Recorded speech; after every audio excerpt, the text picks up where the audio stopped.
Junior NTR biggest pan Indian movie 'Devara' సినిమాపై అంచనాలు ఏ రేంజ్‌లో ఉన్నాయో ప్రత్యేకంగా చెప్పనక్కర్లేదు.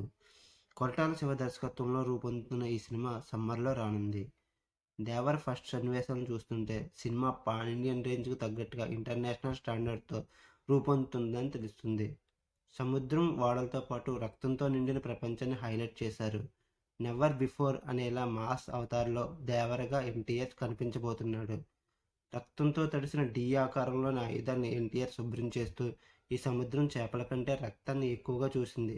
అందుకనే దీన్ని ఎర్ర సముద్రం అంటారు అంటూ తన పవర్ఫుల్ వాయిస్‌తో చెప్పడం చూస్తూ ఉంటే గూస్ బంప్స్ రావడం పక్కా అనిపిస్తుంది. ఇక దీనికి తోడు అనిరుద్ ఇచ్చిన బ్యాక్‌గ్రౌండ్ స్కోర్ కూడా మరింత హైలైట్ అయ్యింది. ఎన్టీఆర్ ఆర్ట్స్, యువ సుధా ఆర్ట్స్ ప్రొడక్షన్ బ్యానర్ సంయుక్తంగా నిర్మిస్తున్న ఈ సినిమాలో ప్రకాష్ రాజ్, శ్రీకాంత్, టామ్సైన్ చాకో, నరైన్ తదితరులు కీలక పాత్రల్లో నటిస్తున్నారు. డైరెక్టర్ కొరటాల శివ 'దేవర' సినిమాను పాన్ ఇండియా రేంజ్‌కు తగ్గట్టుగా భారీ విజువల్స్‌తో తెరపైకి తీసుకురాబోతున్నట్టు తెలుస్తుంది.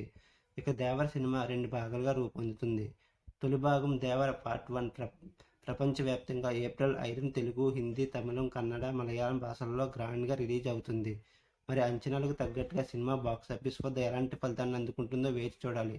మీకు నా వీడియో నచ్చినట్లయితే లైక్ చేయండి, షేర్ చేయండి, సబ్స్క్రైబ్ చేయండి. Thank you.